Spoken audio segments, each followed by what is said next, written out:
It is well known that law school does not teach management, leadership, or the tenets of business.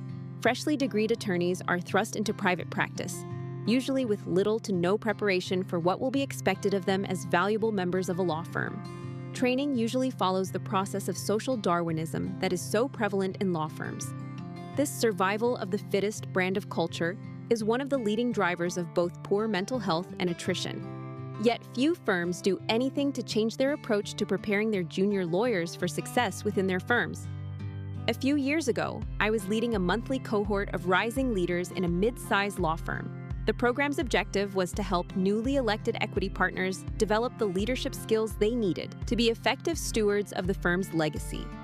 Our conversation centered around adopting a leadership mentality, thinking strategically about business development and the basics of managing people. One of the participants, I'll call her Catherine, brought up a challenge she was having with an associate in her practice group.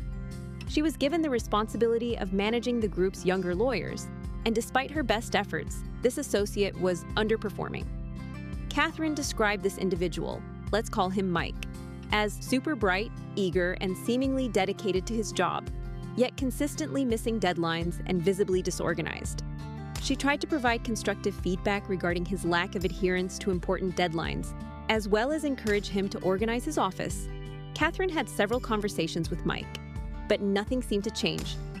Her description of his challenges and frustration sounded very familiar.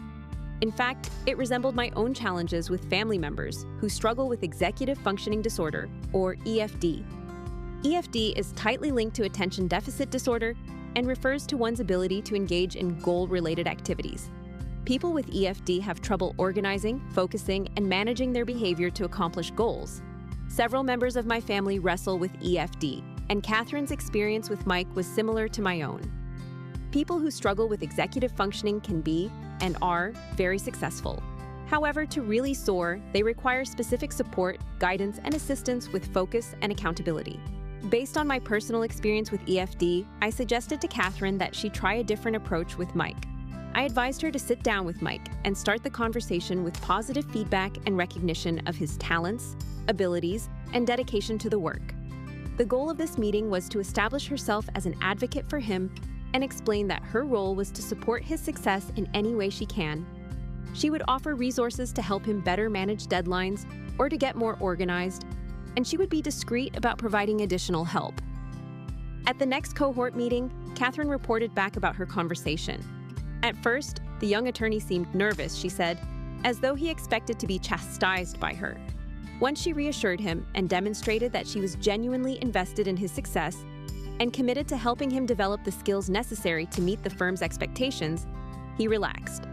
Mike opened up to Catherine, explaining that he had ADD and that focusing and organizing tasks presented a challenge.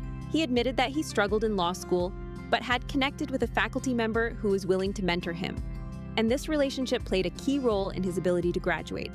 Catherine felt grateful for Mike's candor. His self-awareness provided her with an opportunity to collaborate with Mike on creating a framework of support designed to give him the guidance he needed to meet the firm's objectives.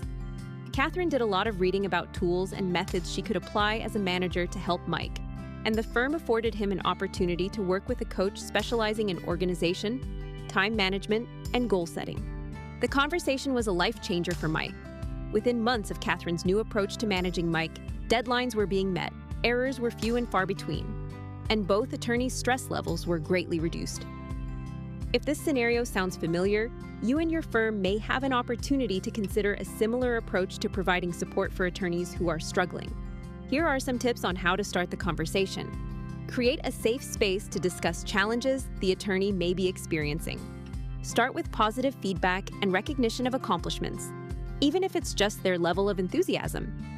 Be careful to word your concerns in a productive and non-aggressive fashion, highlighting the firm's objectives and how you'd like to see them contribute to achieving these goals. Explain that your role is to support their success and that this can take on many forms. Ask them for candid feedback about what you can do to help them. You may need to share some ideas or suggestions to get them to open up. After your initial conversations, be sure to do the following. Create a structured system that caters to the attorney's individual goals and considers how to best support their success. Deliver what you promise. seek outside assistance if need be, and measure progress, and maintain consistent and productive communication. Lawyering is a stressful occupation for anyone, but for attorneys who struggle with organizational or cognitive differences, practicing law can be exponentially more difficult and damaging to one's mental health.